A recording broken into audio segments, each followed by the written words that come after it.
এগৰাকী গৃহিণীৰ পৰা স্ব-পৰিচয় দাঙি ধৰাটো সহজ নহয়, কিন্তু তাকে সম্ভৱ কৰি দেখাইছে অংকিতা পাঠক আৰু বৰ্ণালী দাসে। অংকিতা পাঠক মোৰ এগৰাকী যোগ প্ৰশিক্ষাৰ্থী আৰু তেওঁলোকে আৰম্ভ কৰিছে ভাৱনা স্কুল অৱ ফেশ্বন আৰু বুটিক। আজি শুভাৰম্ভ, আজি 8 মাৰ্চ।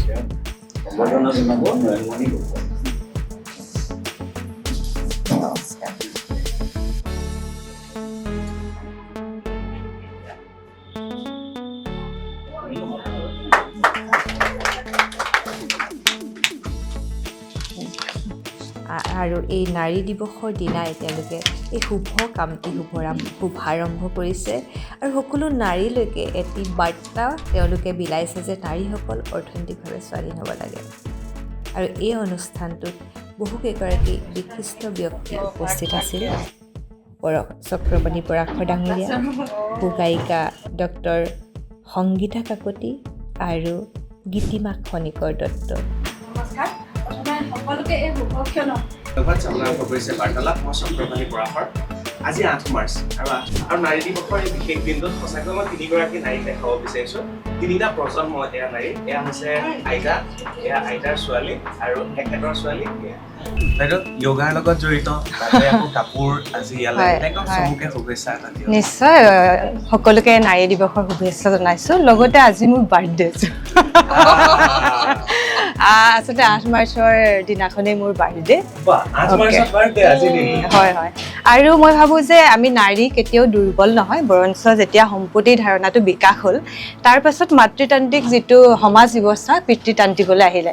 গতিকে মহিলা এগৰাকীয়ে যিটো অভিজ্ঞতা লাভ কৰে, মাতৃত্বৰ অভিজ্ঞতা, সেইটো কিমান এজন পুৰুষে কেতিয়াও নকৰে। গতিকে মই ভাবোঁ মহিলা কেতিয়াও দুৰ্বল নহয়। আৰু অংকিতা তেখেত মোৰ প্ৰশিক্ষাৰ্থী, সেইকাৰণে তেখেতক চিনি পাওঁ আৰু তেখেতৰ এই গোটেই জাৰ্ণিটো মই দেখিছোঁ। বহুত কষ্ট কৰিছে এগৰাকী গৃহিণীৰ পৰা তেওঁ নিজে আত্মপৰিচয় লৈ পিনে তেওঁ এগৰাকী বৃত্তিধাৰী হিচাপে নিজকে পৰিচয় দিছে। আৰু লগতে মই ভাবোঁ আৰু বহুত মহিলা আহিব, তেওঁলোকে নিজৰ সক্ৰিয় মহিমাৰে উদ্ভাসিত হ'ব। আৰু সকলোলৈকে মোৰ শুভকামনা। ধন্যবাদ আপোনালৈ। হয়নে? Thank you. Thank you. মহিলাকে মোৰ ফালৰ পৰা বাৰ্তালাপৰ ফালৰ পৰা শুভেচ্ছা থাকিলে আজি নাৰী দিৱসৰ দিনটোত। আৰু মোৰ খুব ভাল লাগিলে আজিৰ দিনটোত ইয়ালৈ আহি। আৰু প্ৰত্যেকগৰাকী মহিলাই নিজৰ ভৰিত নিজে থিয় হৈ আগুৱাই যাওক, কাৰো বাবে অপেক্ষা কৰি থাকিব নালাগে, কাৰো তলত থাকিব নালাগে, নিজৰ কাম কৰি আগুৱাই যাওক। লাইক গীতিকা বাৰ্তা। ধন্যবাদ, বিদায় লৈছোঁ আজিলৈ। চাই থাকিব বাৰ্তালাপ আৰু ইয়ালৈ আহিব, ভাৱনালৈ আহিব, সেইটো মনত ৰাখিব। তলত নম্বৰ পাই যাব, আপোনালোকে যোগাযোগ কৰিবলৈ নাপাহৰিব। ধন্যবাদ। দেখা নাযায় প্ৰকৃতাৰ্থত মানে। তাৰ লগতে বহু ব্যক্তিক আজি লগ পালোঁ, খুব ভাল লাগিল।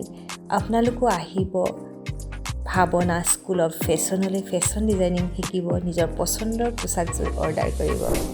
ধন্যবাদ আৰু সকলোকে নাৰী দিৱসৰ শুভকামনা জনালোঁ।